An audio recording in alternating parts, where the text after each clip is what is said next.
Hello everyone, welcome to Hindi literature with Bhavnagari channel पर। यदि आप हमारे चैनल पर नए हैं और आपने अभी तक चैनल को सब्सक्राइब नहीं किया है तो आप हमारे चैनल को सब्सक्राइब करें और अपनी तैयारी को आप एक नई उड़ान, नई पहचान दें।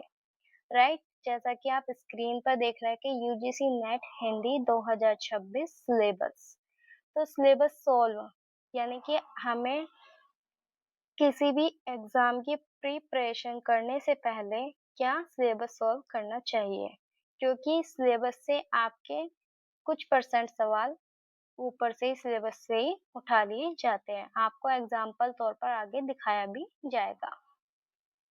ठीक है, तो चलते हैं आगे, देखते हैं। उससे पहले मैं बता दूं कि किसी भी एग्जाम को क्रैक करने के लिए 3 वेरी वेरी इंपॉर्टेंट बिंदु आपको बताऊंगी जो आपको फॉलो करने हैं। किसी भी एग्जाम के लिए करने हैं तो करने हैं वो फॉलो। राइट, तो वो 3 बिंदु कौन से हैं तो मैं आपको बता देती हूँ एक एक करके। अरे नंबर अरे एक मिनट, सॉरी। नंबर 1 पर आता है आपका सिलेबस। नंबर 2 पर आता है आपका पीवाईक्यूज, ठीक है। और नंबर 3 पर आता है आपका रिवीजन। ये तीनों बिंदु ऐसे हैं, आप किसी भी एग्जाम में स्किप नहीं कर सकते। सिलेबस आपको पता होगा तो आप कुछ हद तक सिलेबस से जो ऊपर ऊपर से क्वेश्चन उठा लिए जाते हैं उन्हें सॉल्व कर सकते हैं। एक मिनट, आपको मैं बता दूं, मेरे गले में दिक्कत रहती है, यहाँ पर ऐसा लगता रहता है कुछ अटकाव सा। तो अगर आपको कुछ प्रॉब्लम हो तो बता देना। वैसे होना नहीं चाहिए, मैं कोशिश करती हूँ अच्छे से साफ बोलने की, लेकिन पता नहीं यहाँ पर होता ही है, मुझे है ही दिक्कत। और नंबर आपके ये तीनों महत्वपूर्ण बिंदु है भाई, ये किसी भी एग्जाम में स्किप नहीं कर सकते, चाहे आप कोई सा भी एग्जाम दें। सिलेबस को आप ना बिल्कुल प्रिंट करवा के अपने टेबल पर लगा लीजिए, ताकि हर दिन उस सिलेबस से जुड़े रहे कि हमें क्या पढ़ना है क्या नहीं। ठीक है, क्योंकि किसी भी एग्जाम को क्रैक करने में ना सबसे इम्पोर्टेंट रोल होता है कि हमें, ये इम्पोर्टेंट नहीं होता कि हमें क्या पढ़ना है, इम्पोर्टेंट होता है कि हमें, सॉरी एक मिनट, इम्पोर्टेंट होता है हमें क्या पढ़ना है, ये नहीं कि सारे पूरा सिलेबस है वो नहीं। पीवाई और जो हमें पहचान दिलाता है ना कि हमें पढ़ना क्या है, सबसे इम्पोर्टेंट है ये कि पढ़ना क्या है। जो ये पहचानेंगे ना उसके लिए एग्जाम आसान हो जाता है। और वो पहचानेंगे कैसे कि हमें क्या पढ़ना है क्या छोड़ना है, ये चीज जो हम फाइंड करते हैं वो करते हैं पीवाईक्यू से। पीवाईक्यू इसलिए मोस्ट इम्पॉर्टेंट टॉपिक है, वेरी वेरी वेरी इम्पोर्टेंट है। पीवाईक्यू जरूर लगाएं और लगाते रहिए, मैं भी आपको कोशिश करूंगी पीवाईक्यू कराऊं। और एक थर्ड जो पॉइंट है आपका, ये revision, very very very very important. तो आप ही बताइए कि क्या इन तीनों बिंदु में से कोई आप स्किप कर सकते हैं? नहीं ना, तो इसलिए ये किसी भी एग्जाम को क्रैक करने के लिए इम्पोर्टेंट होते हैं। राइट, अब चलते हैं हम अपने 1 बाय 1 टॉपिक पर, अपने यूनिट्स पर। यूजीसी नेट एग्जाम में बता दूं, इसमें 10 यूनिट लगी हुई है हमारे हिंदी सिलेबस में। राइट, और उसको हम एक एक यूनिट को देखते हुए चलता है कि हमें क्या बुक फॉलो करनी है और हर यूनिट के लिए कौन कौन सी बुक हमें लेनी चाहिए।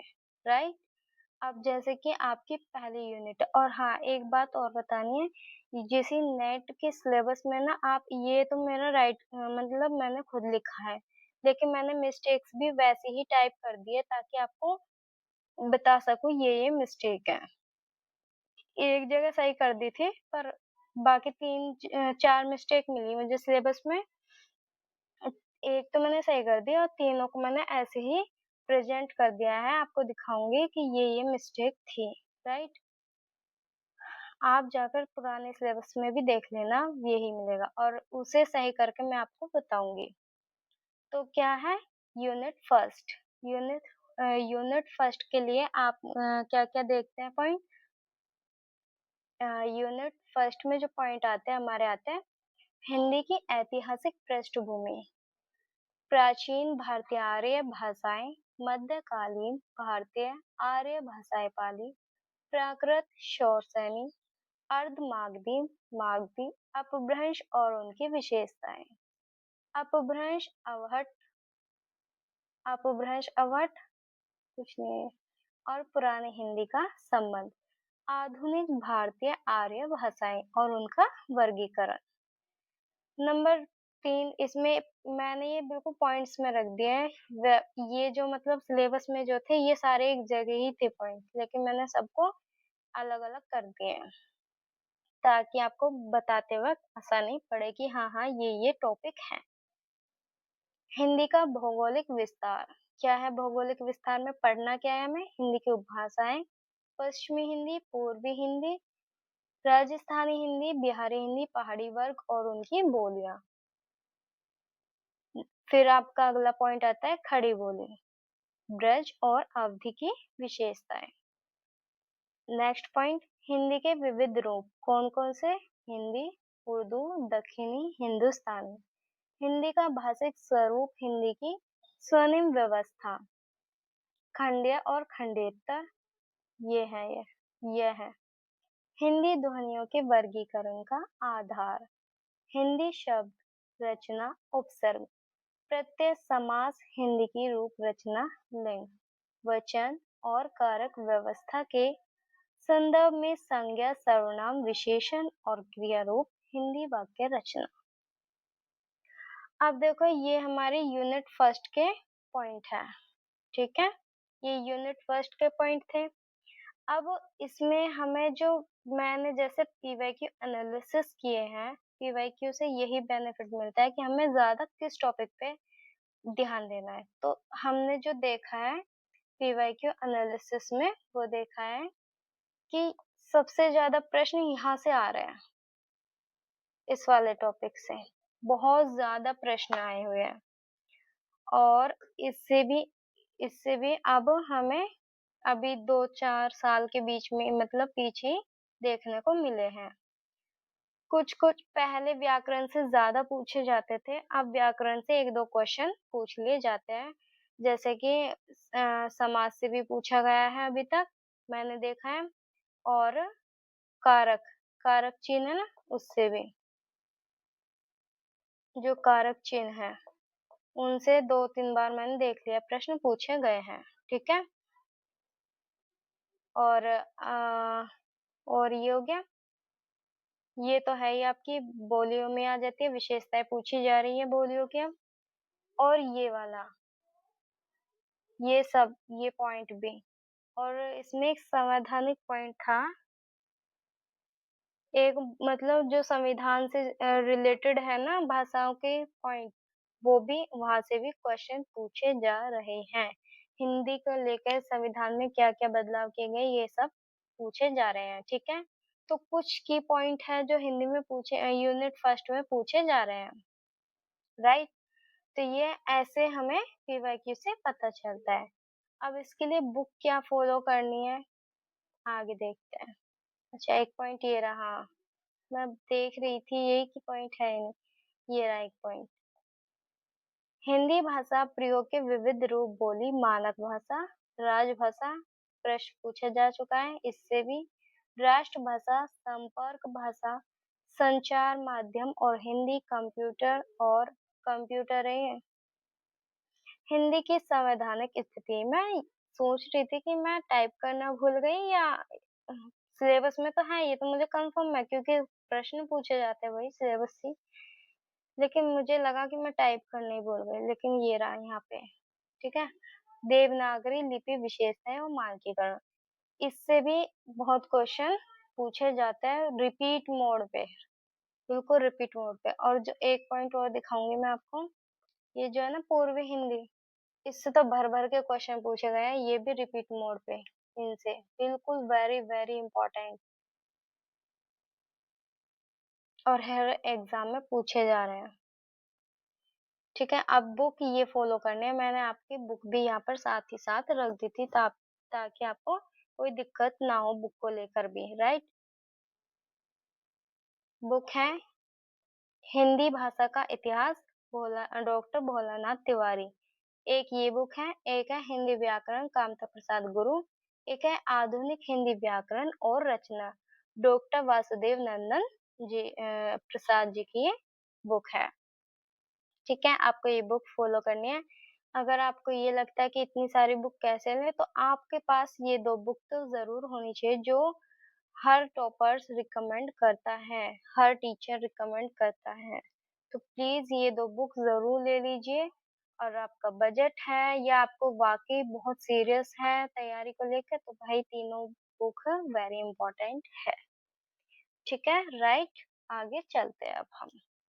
आई होप आपको यूनिट फर्स्ट अच्छे समझ आ गई होगी।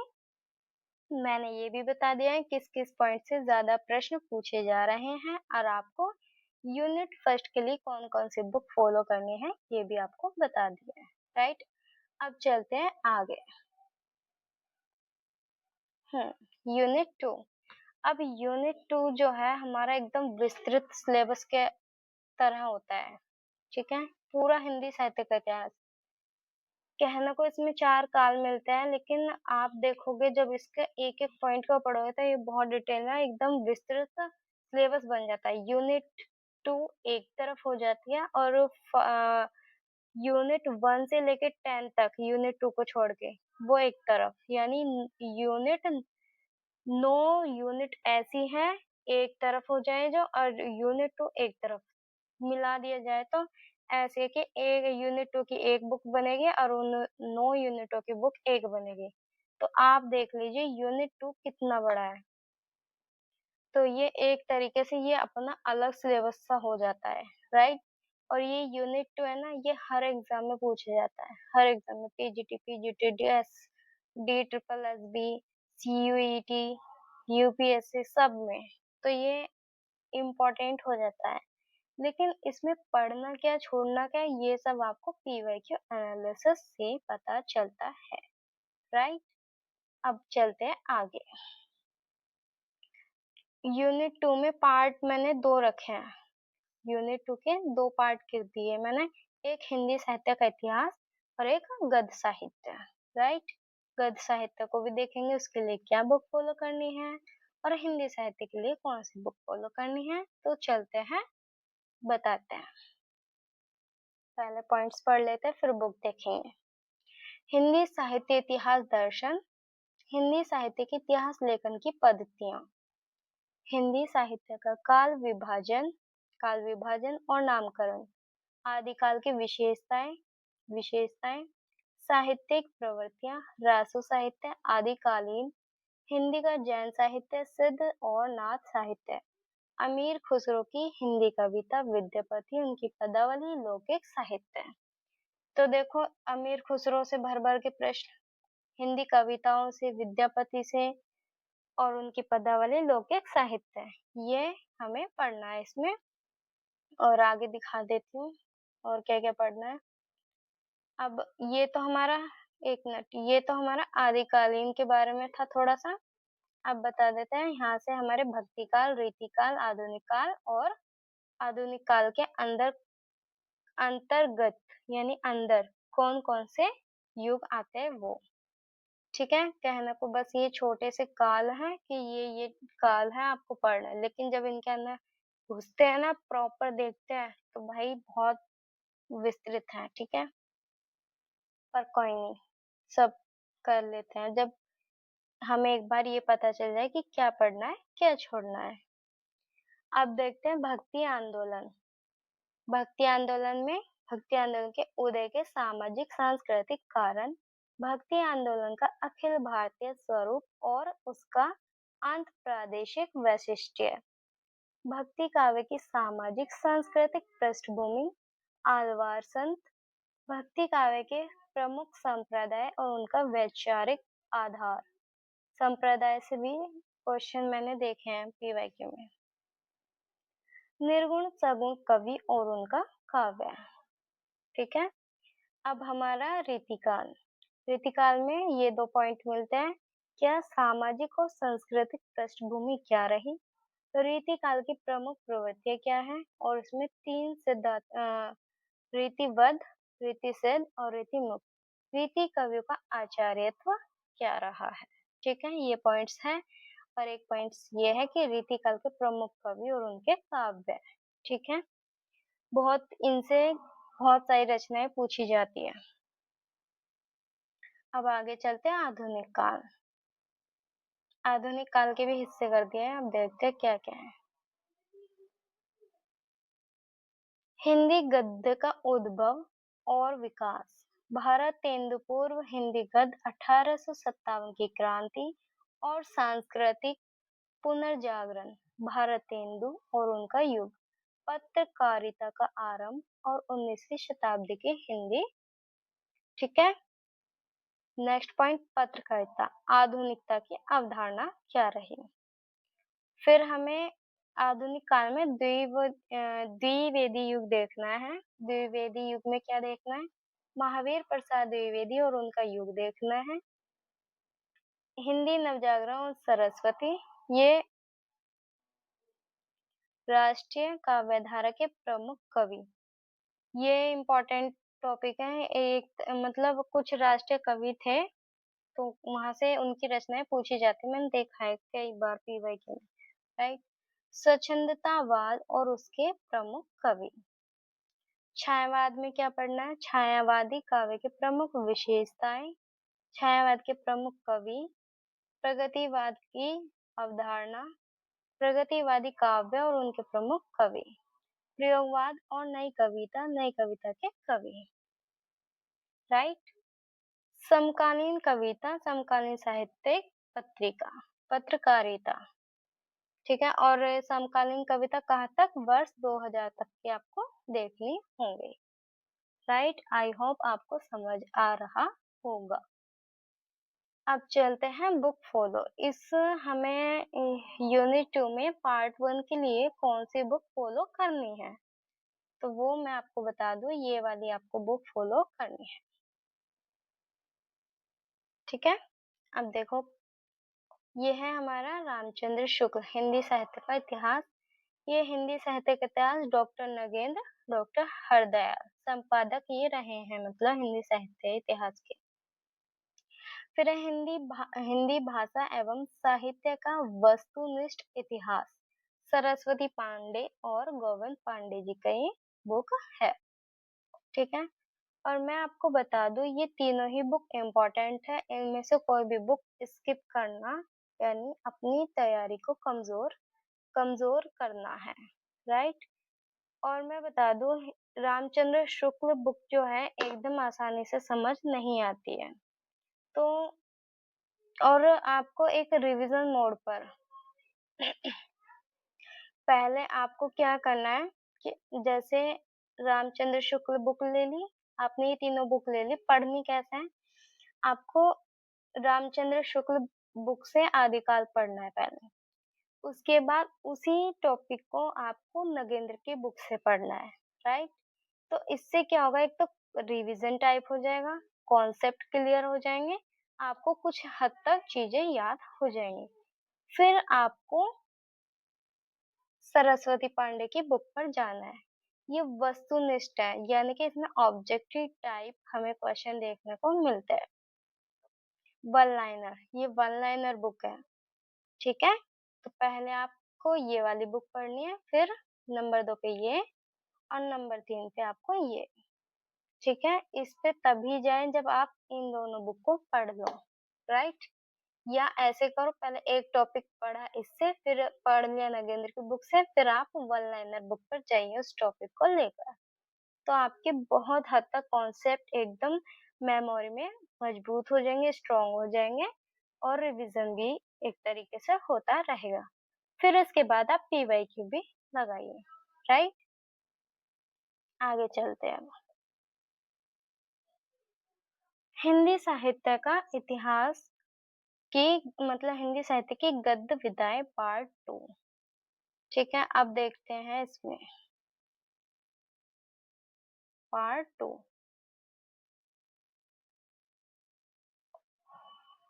क्या है देखो हिंदी उपन्यास। अब देखो ये जो यूनिट 2 है, हिंदी उपन्यास, हिंदी कहानी, हिंदी नाटक, निबंध, आलोचनाएँ, पत्रकारिताएँ, ये एक तरीके से ये जो उपन्यास, कहानी, नाटक है, ये हमें यूनिट 5 टू 10 तक जोड़ता है। यानी 5 टू 10 यूनिट जो है, वो वहाँ से रिलेट करती है यूनिट 2 से, ठीक है? तो अभी आगे बताऊँगी जब मतलब यूनिट 5 टू 10 के बारे में बताऊँगी, तब बताऊँगी कि आपको यूनिट 2 से कैसे रिलेट करके पढ़ना है, ठीक है? चलते हैं अब आगे, पहले देखते हैं कि उपन्यास में आपको पढ़ना क्या है। उपन्यास में आपको पढ़ना है कि भारतीय उपन्यास की अवधारणा क्या रही है। प्रेमचंद पूर्व उपन्यास यानी प्रेमचंद से पूर्व जो लिखे गए उपन्यास वो पढ़ने हैं, मतलब याद करना है कि किस-किस ने कैसे-कैसे लिखा है, वो सब देखना है। प्रेमचंद और उनका युग देखना है। प्रेमचंद के परवर्ती उपन्यासकार वर्ष 2000 तक के आपको देखने होंगे। हिंदी कहानी। हिंदी कहानी में आपको हिंदी कहानी का उद्भव और विकास, 20वीं सदी की हिंदी कहानी और प्रमुख कहानी आंदोलन एवं प्रमुख कहानीकार। कुछ प्रमुख जैसे प्रमुख कहानीकार होते हैं वो आपको देखने होंगे। प्रमुख आंदोलन देखने होंगे कहानी के। और हिंदी नाटक में क्या देखना है आपको? हिंदी नाटक में देखना है आपको नाटक और रंगमंच विकास के यानी कि नाटक का विकास कैसे हुआ, भारत हिंदू युग के नाटक, प्रसाद युग, प्रसादोत्तर युग, स्वातंत्र्योत्तर युग, साठोत्तर युग और नया नाटक, राइट। प्रमुख नाटक ग्रंथी और प्रमुख नाटककार सिर्फ कहाँ तक के? वर्ष 2000 तक के, यानी 2000 से पहले पहले सभी नाटक आपको देखने होंगे कि ये कौन-कौन से युग के? भारतेंदु युग, प्रसाद युग, प्रसादोत्तर युग और स्वातंत्र्योत्तर युग, साठोत्तर युग, नया नाटक, ठीक है? और नाटक कृतियाँ देखनी होंगी प्रमुख-प्रमुख जो इम्पोर्टेंट इम्पोर्टेंट है। मैंने बता ही दिया इम्पोर्टेंट का पता कहाँ से चला? PYQ, PYQ, PYQ, right? आगे चलते हैं। हिंदी एकांकी, हिंदी रंगमंच और विकास के चरण, हिंदी का लोक रंगमंच, नुक्कड़ नाटक। अब आते हैं निबंध पे। निबंध देखते हैं अपने, ये निबंध वाला टॉपिक है, देखते हैं अब क्या-क्या है इसमें। हाँ जी, हिंदी निबंध का उद्भव और विकास, हिंदी निबंध के प्रकार, प्रमुख निबंधकार, हिंदी आलोचना, हिंदी आलोचना का उद्भव और विकास, समकालीन हिंदी आलोचना एवं उसके विविध प्रकार और प्रमुख आलोचक, हिंदी अन्य गद्य, रेखाचित्र, संस्मरण, यात्रा साहित्य, आत्मकथा, जीवनी, रिपोर्टाज, डायरी, हिंदी का प्रवासी साहित्य, अवधारणा और प्रमुख साहित्यकार, राइट। अब इसके लिए बुक कौन सी फॉलो करनी है हमें, तो बुक मैं आपको दिखा देती हूँ, ये रही, ठीक है। जितनी भी मैंने इसमें बुक बताई है सभी ही इम्पोर्टेंट बुक है, राइट।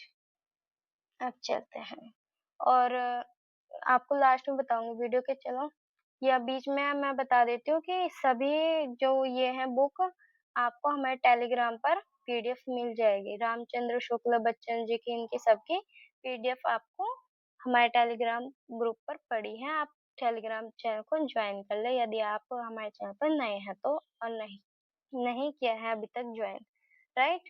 और यदि आप इंस्टाग्राम चलाते तो इंस्टाग्राम पर भी आप फॉलो कर सकते हैं, वहाँ आपको अपडेट मिलती रहती है।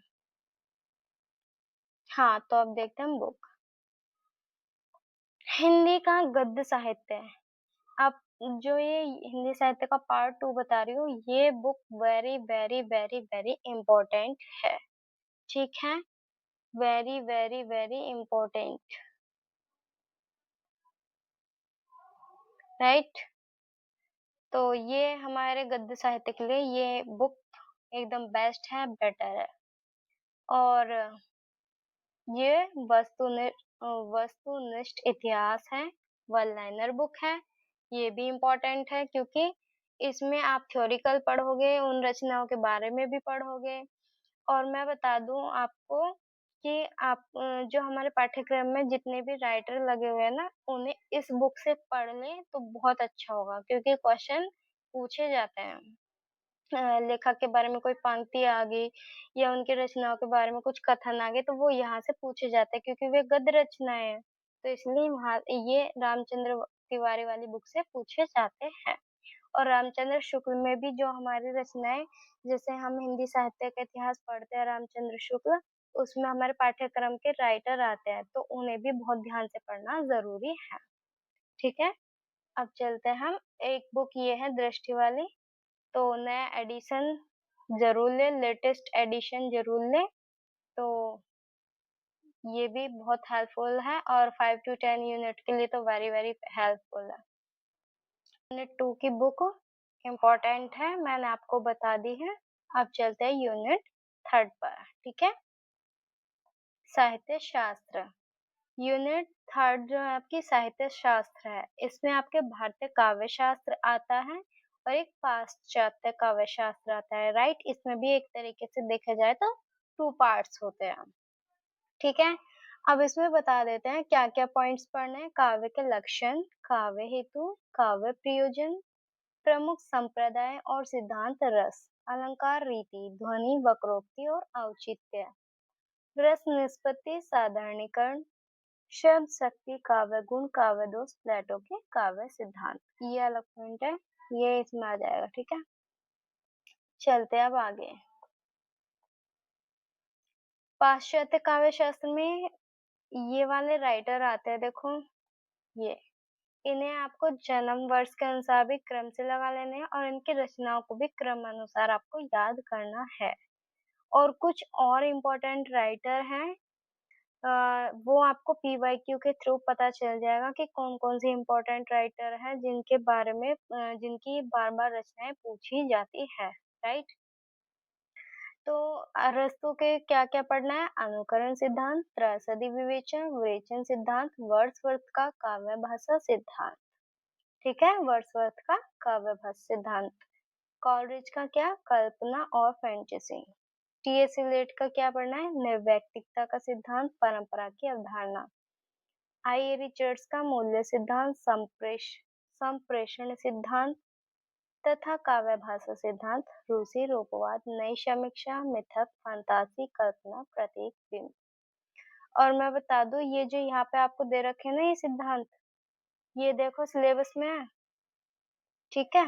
और यहाँ से पीवाईक्यू में पता है क्या पूछे गए? अनुकरण सिद्धांत किसने दिया? त्रासदी विवेचन सिद्धांत किसका है? विवेचन सिद्धांत किसका है? ये आपके क्वेश्चन पीवाईक्यू में बन चुके हैं, ये पूछे गए हैं कि काव्य भाषा सिद्धांत किसने दिया? वर्ड्सवर्थ ने। तो देखो ये सिलेबस में ही है, ऊपर है, फिर भी आपके ये क्वेश्चन बन चुके हैं। तो इसलिए सिलेबस को जितना ज़्यादा हो डिटेल में सॉल्व करना चाहिए और डिटेल में सॉल्व करना चाहिए और अपने जहाँ भी पढ़ो, जिस रूम में पढ़ो, जिस टेबल पे पढ़ो, उस पर एकदम प्रिंट करके रखवा लीजिए, राइट? अब इसके लिए हमें क्या-क्या बुक फॉलो करनी है? जैसा कि और टीचर्स भी बताते हैं और मैं भी यही कहूँगी, मैं भी यही बुक रिकमेंड करूँगी। इसमें आपको भारतीय और पाश्चात्य दोनों मिलेंगे और एकदम बेहतरीन बुक है। टॉपर्स भी यही बुक फॉलो कर रहे हैं और करते रहेंगे भी आगे। बाकी आपके ऊपर है, आपको ये समझ आए ना आए और ये वाली बुक तो आप ले ही लीजिए। अगर आपको ये नहीं लेनी, दोनों एक जगह लेनी है, तो आप इन्हें ले लीजिए, राइट? ये है भारतीय तथा पाश्चात्य काव्य शास्त्र का संक्षिप्त विवेचन, यानी कि आपको एकदम शॉर्ट फीड में देखने को मिलेगी इसमें चीजें। किसकी? डॉक्टर सत्यदेव चौधरी जी की, डॉक्टर शांति स्वरूप गुप्त जी की, राइट? आगे चलते हैं। ये बुक मैंने आपको यूनिट 3 के लिए बता दी है, तो आई होप आपको यहाँ तक यूनिट 3 तक कंप्लीट सिलेबस समझ आ गया होगा। अब चलते हैं यूनिट 4 पर। यूनिट 4 आप के टॉपिक देख लेते हैं, फिर देखें कहाँ से कैसे कवर कर सकते हैं। भारतीय नवजागरण और स्वाधीनता आंदोलन की वैचारिक पृष्ठभूमि, हिंदी नवजागरण। ये अलग टॉपिक है, यहाँ पे कॉमा लगा दिया मैंने। खड़ी बोली आंदोलन, फोर्ट विलियम कॉलेज, भारतीय हिंदू और हिंदी नवजागरण। महावीर प्रसाद द्विवेदी और हिंदी नवजागरण। गांधीवादी दर्शन, अंबेडकर दर्शन, लोहिया दर्शन, मार्क्सवाद, मनोविश्लेषणवाद, अस्तित्ववाद, उत्तराधुनिकतावाद, अस्मितामूलक विमर्श बोलते हैं मतलब इसके अंतर्गत आ जाते हैं आपके दलित, स्त्री, आदिवासी और अल्पसंख्यक, राइट। और एक तरीके से देखा जाए तो ये भी अलग अलग पॉइंट है, ये 1 2 3 4 5, ये भी देखा जाए तो इसके अंतर्गत भी ये दलित है, स्त्री, दलित, जीवन, आदिवासी, अल्पसंख्यक, सॉरी, ठीक है। तो ये भी एक तरीके से देखा जाए तो ये भी पॉइंट्स में है। तो ये आपकी यूनिट 4 है, वैचारिक पृष्ठभूमि, राइट। अब इसे हम कवर कैसे करेंगे, ये एक ऐसा टॉपिक है जो इसकी कोई अपनी जैसे एक पर्सनल बुक होती है वो नहीं है, तो इसे कैसे कवर कर सकते हैं आप देखें। ये मैंने यहाँ पे हाईलाइट कर दिया है टाइप कर कि यूनिट 4 के कुछ टॉपिक्स आप ऑनलाइन सोर्सेस से कवर किए जा सकते हैं, कर सकते हैं। कुछ यूनिवर्सिटी के नोट्स ले सकते हैं, जैसे इग्नू नोट्स या और कोई सी यूनिवर्सिटी जहाँ भी ये टॉपिक मिलते हो वहाँ के नोट्स, राइट। आगे चलते हैं। और यूनिट 4 के लिए आप ये बुक फॉलो भी कर सकते हैं, ये बुक अच्छी है और लेटेस्ट एडिशन की लेनी है आपको, बिल्कुल नवीन आधारित उस पे जो अभी हाल ही का एडिशन निकला हो उसी पे, राइट। और हाँ, मैं भी बता दूं, अगर किसी के पास बिल्कुल लेटेस्ट बुक ली है दृष्टि वाली, तो प्लीज अगर उसकी पीडीएफ है किसी के पास तो प्लीज मेरे टेलीग्राम पर भेज दीजिए, ताकि मुझे कुछ यूनिट कवर कराने में उससे हेल्प ले सकूं, राइट। आगे चलते हैं, आगे चलते हैं, ये हो गई बुक। अब चलते हैं यूनिट 5, हिंदी कविता, ठीक है। अब हिंदी कविता में देख लेते हैं। पृथ्वीराज रासो, रेवा ठट, अमीर खुसरो की पहेलियां और मुकरियां, विद्यापति पदावली, संपादक डॉक्टर नगेंद्र जहां रहेंगे इसके, और पद आपको सिर्फ 1 से 25 तक के पढ़ने हैं। कबीर, संपादक अजय प्रसाद द्विवेदी जी, पद संख्या आपको 160 से लेके 209 तक पढ़ने हैं, राइट। जायसी ग्रंथावली, संपादक रामचंद्र शुक्ल, नागमती व्योमखंड आपको पढ़ना है, यानी जायसी ग्रंथावली जो है आपको उसमें क्या पढ़ना है, आपको नागमती व्योमखंड, राइट। सूरदास भ्रमर गीत सार, संपादक रामचंद्र शुक्ल, पद आपको 21 से लेकर 70 तक के पढ़ने हैं, राइट। तुलसीदास रामचरितमानस उत्तरकांड, यानी तुलसीदास की रामचरितमानस के अंतर्गत भी आपको सिर्फ उत्तरकांड पढ़ना है। बिहारी सतसई, संपादक जगन्नाथ दास रत्नाकर, यहाँ पे रत्नाकर लिखा हुआ है, ठीक है। दोहा आपको 150, स्टार्टिंग के 150 आपको दोहे पढ़ने हैं, ठीक है। घनानंद कवित संख्या, विश्वनाथ मिश्र, कवित संख्या 1 से लेके 30 तक। मीरा संपादक विश्वनाथ त्रिपाठी, ये संपादक है जो आपको ऐसे लिखा हुआ मिल रहा है, विश्वनाथ त्रिपाठी। प्रारंभ से 20 पद आपको पढ़ने हैं, राइट। और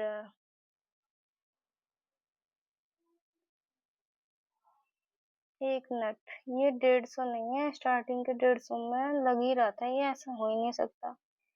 यहाँ पे आपको क्या करना है, यहाँ पे ये जो लिखा है ना, ये 150 नहीं है, ये 1 से लेके 50 तक ये पढ़ना है आपको, यानी कि आपको बिहारी सतसाई में दोहे जो याद पढ़ने हैं वो 1 से लेके 50 तक पढ़ने, ये 150 नहीं है, ये 150 है, ठीक है। आगे चलते हैं, सॉरी टाइपिंग एरर हो गया है, लेकिन मैंने आपको बिल्कुल हाल ही में बता दिया है, राइट। आगे चलते हैं। मीरा का बता दिया, अब चलते हैं ये। अयोध्या सिंह उपाध्याय हरिऔध जी का प्रिय प्रवास। मैथिली शरण गुप्त जी की भारत भारती साकेत के अंतर्गत आपको नवम सर्ग पढ़ना है। जयशंकर प्रसाद आंसू कामायनी। एक मिनट, इसका फॉन्ट बड़ा कर। जयशंकर प्रसाद जी को क्या? आंसू कामायनी श्रद्धा लज्जा इड़ा। निराला जूही की कली। जागो फिर एक बार सरोज स्मृति। राम की शक्ति पूजा कुक्कुर मुत्ता बांधो न नाव इष्ठाव बंधु। सुमित्रा नंदन पंथ परिवर्तन प्रथम रश्मि द्रुत झरो जगत के जीर्णपत्र। देखो, अब मैं यहाँ पे बताऊंगी जो एनटीए सिलेबस में था क्या मिस्टेक थी। ठीक है, जो अभी तक भी उन्होंने सिलेबस को सही नहीं किया है।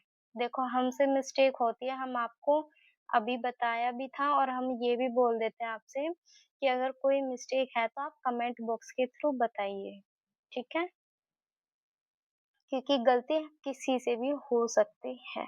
राइट, तो अब मैं बताऊंगी क्या मिस्टेक थी। महादेव वर्मा बीन भी हूँ मैं तुम्हारी रागिनी भी हूँ। मैं नीर भरी दुख की बदली फिर विकल है प्राण मेरे मेरे। यह मंदिर का दीप जलने दो। इसमें जो वो है,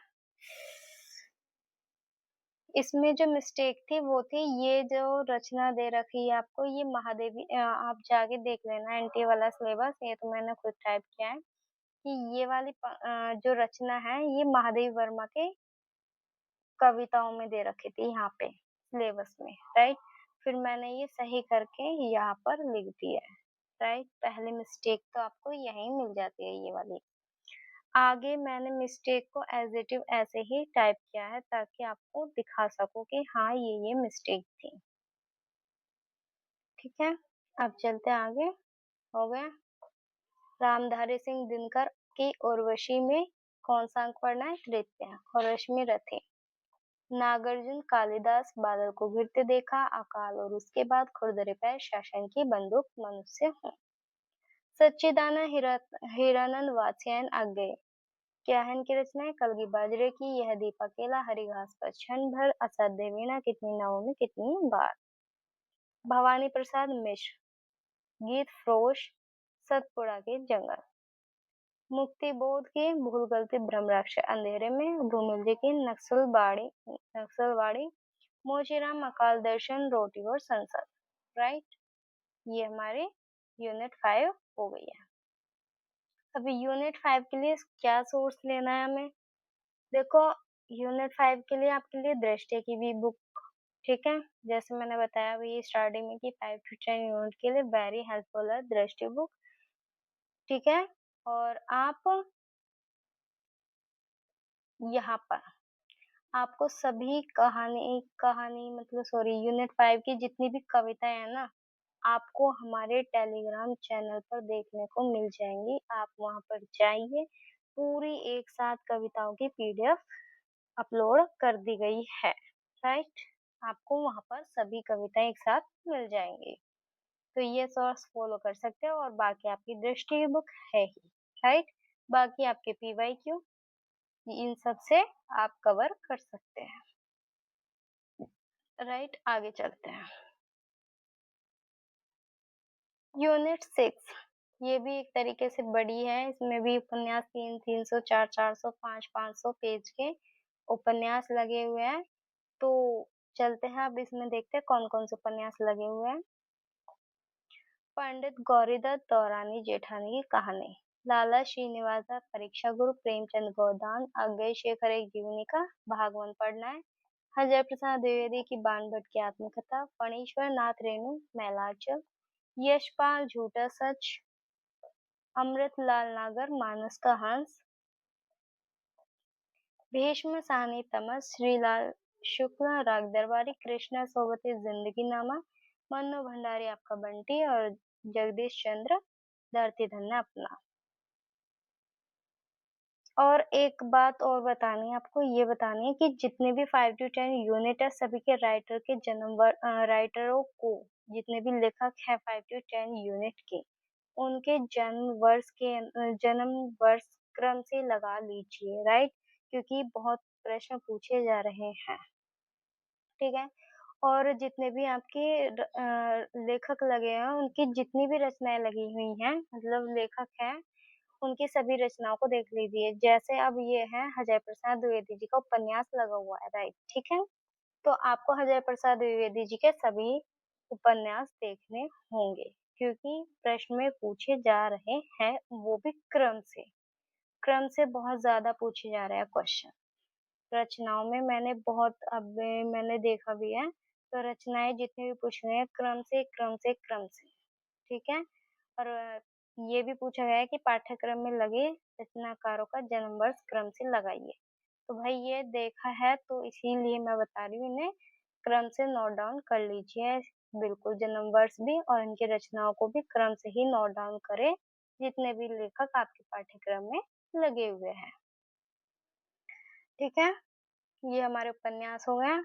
अब उपन्यास वही टेलीग्राम फॉलो करें, टेलीग्राम पर आपको सभी उपन्यास की पीडीएफ मिल जाएगी, तो वहाँ से आप पढ़ सकते हैं पीडीएफ के थ्रू।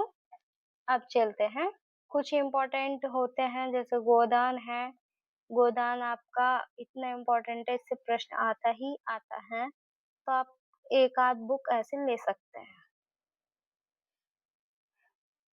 राइट? अब चलते हैं यूनिट 7 हिंदी कहानी। देखो ये यूनिट छोटी-सी है, छोटी-सी यूनिट है, तो आप इसकी क्या है, आप हमारे टेलीग्राम पे जाइए, वहाँ पर आपको इसकी सभी कहानी एक साथ एक जगह पीडीएफ के फॉर्म में मिल जाएगी। उस पीडीएफ को आप प्रिंट आउट करा लीजिए, अपने पास रखिए, ताकि जो मैंने कहानी पढ़ाई है, प्लेलिस्ट बनी हुई है, उसके साथ-साथ आप इम्पोर्टेंट पॉइंट्स को हाइलाइट करते चलें, राइट?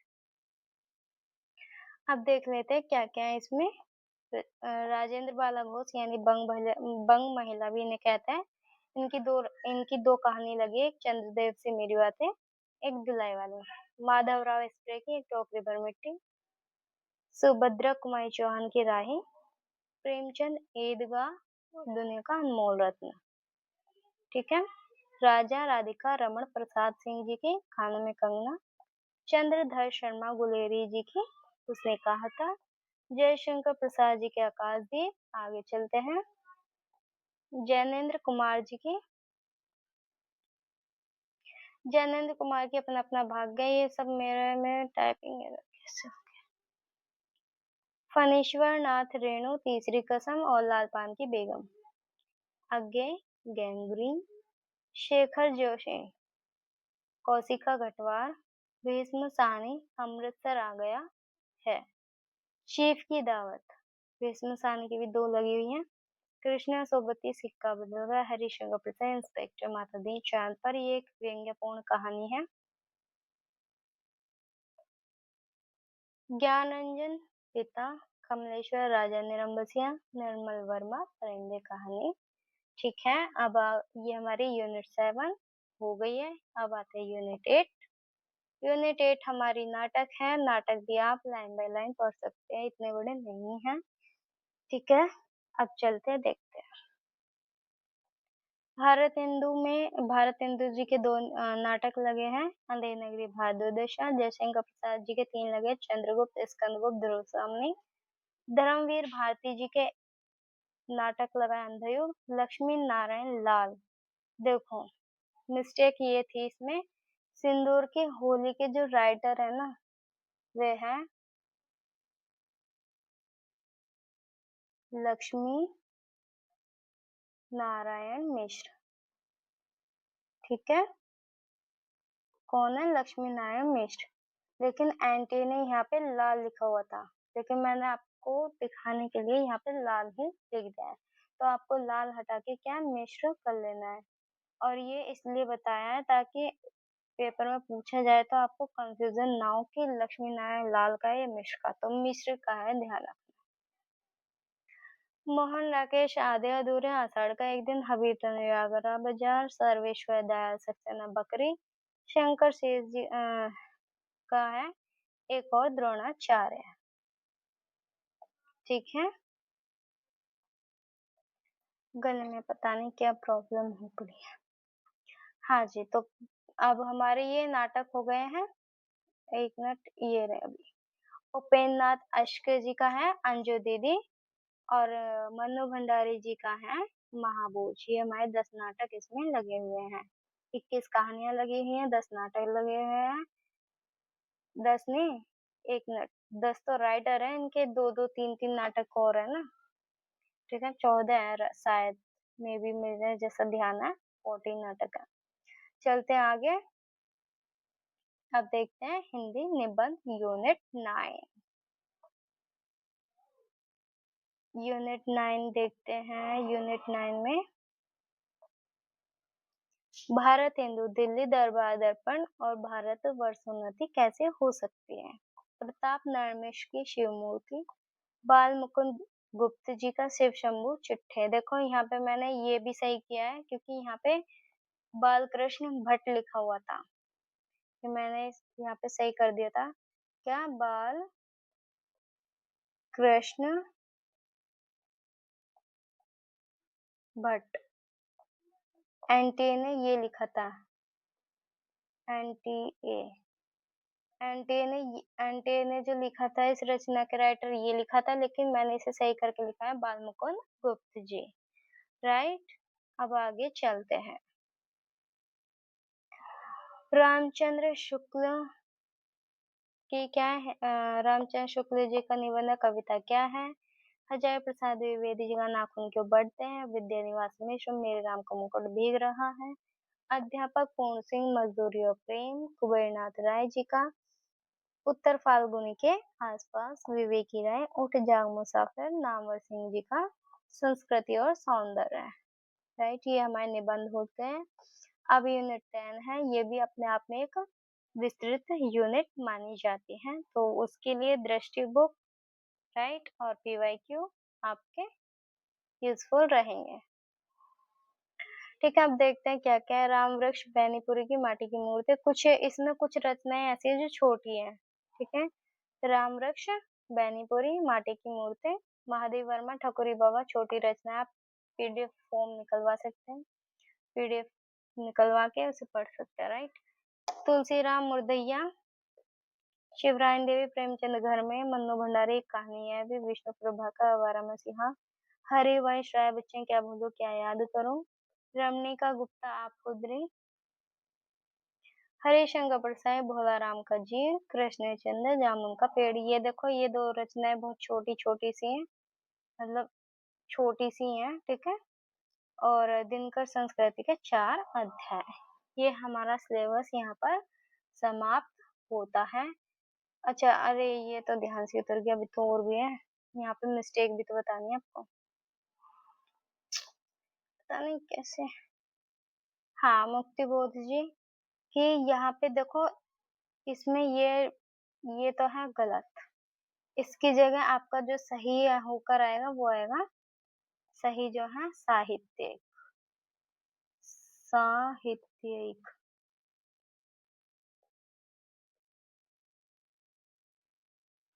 एक साहित्यिक की डायरी। ठीक है, ये है इसमें माइनर चांस। आपको 2 मिस्टेक दिखा दी है, 2 सही करके दिखा दी है। अब आप देख लीजिए। ठीक है, राहुल संस्कृतायन, अरे राहुल संस्कृतायन का क्या है, मेरी तिब्बत यात्रा और अज्ञा जी का अरे यायावर रहेगा याद। और आप कहते हैं कि सिलेबस सॉल्व करना क्यों जरूरी है, क्यों करें हम ये, हम तो बस क्या है, पीडीएफ निकाला, एक बार पढ़ लिया और अपने तैयारी पे लग गए। तो अब मैं बता देती हूँ, इसका जवाब देख लीजिए आप। प्रश्न देखिए कि सूची फर्स्ट को सूची 2 से मिलाएं। अब ये देख लीजिए कि ये रचनाएं आपके पाठ्यक्रम की है कि नहीं है ना। और इसमें प्रकाशन वर्ष पूछे हैं मैचिंग करने के लिए। तो देखो, ये भी आपके सिलेबस से, और ऊपरी हिस्सा है बिल्कुल रचनाएं हैं आपकी, और प्रकाशन वर्ष पूछ लिए। हो ऐसे भी प्रश्न पूछा जाता है कि ये आपके पाठ्यक्रम की रचनाएं दे दी, कह दे इन्हें क्रम से लगाइए, ये तो मिलान वाला हो गया, उन्हें क्रम से दे देते हैं। ऐसे भी कोड वालों में दे देते हैं क्या, ये रचना आपके पाठ्यक्रम की इस टाइप से भी बना सकते हैं। वो क्वेश्चन किसी टाइप का बना सकते हैं, वो एनटीए है, बहुत दिमाग लगाते हुए। ठीक है? तो इसलिए पाठ्यक्रम को सॉल्व करना इसीलिए हमारे लिए इम्पोर्टेंट हो जाता है, राइट? एक प्रूफ और दिखा देती हूँ। इसकी जो है प्रिय प्रवास 1914, भारत भारती 1912, असाध्य वीणा 1961 और साकेत 1931। अब मैं बता देती हूँ ए का 2 ऑप्शन इसमें कौन सा होगा? अरे चलो एक में ही है तो ये हो गया आपका फर्स्ट ऑप्शन राइट, ठीक है। नेक्स्ट क्वेश्चन है आपका शारदीय गीत कविता संग्रह में निम्न में से कौन सी कविता संकलित नहीं है? अब इसमें कहिए नहीं है। अगर आपको पता है कि शारदीय गीत में कौन सी कविताएं आती है तो भी सवाल कर ले जाओगे, और जो आपको पता है कि कौन सी नहीं है तो भी कर ले जाओगे। तो देखो ये तुम्हारे सिलेबस से ही सिलेबस बिल्कुल सिलेबस से ये पूछी गई है।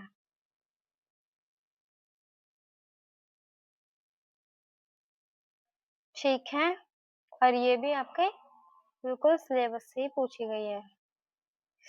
अरे ये वाला भी आपका सिलेबस से ही है, ठीक है। और आपके जो अरे 3 इम्पोर्टेंट बिंदु थे वो तो याद है ना आपको? कौन कौन से? सिलेबस, नंबर 2 पीवाईक्यूज और नंबर 3 आपका रिवीजन। ये भाई वेरी इंपॉर्टेंट है, इनके बिना जैसे कहते हैं ना जल के बिना जीवन अधूरा है, तो ये समझ लो इनके बिना भी तैयारी अधूरी है, राइट? तो आई होप आपको सिलेबस समझ आया होगा। मैंने बिल्कुल डिटेल्ड में बताया है, और कुछ टाइपिंग एरर हुई है उसके लिए मैं क्षमा चाहूंगी, क्षमा करना। और यदि अभी तक आपने मेरे चैनल को सब्सक्राइब नहीं किया है तो चैनल को सब्सक्राइब करके अपनी तैयारी को एक नई उड़ान दे बिल्कुल, क्योंकि मैंने एकदम डिटेल में सिलेबस समझा दिया, बुक लिस्ट भी बता दिया साथ साथ आपको, और क्या टॉपिक कहाँ से कैसे पढ़ना है ये भी आपको बता दिया गया है, और आपको ये प्रूफ भी दिखा दिया कि सिलेबस क्यों जरूरी है सॉल्व करना, राइट?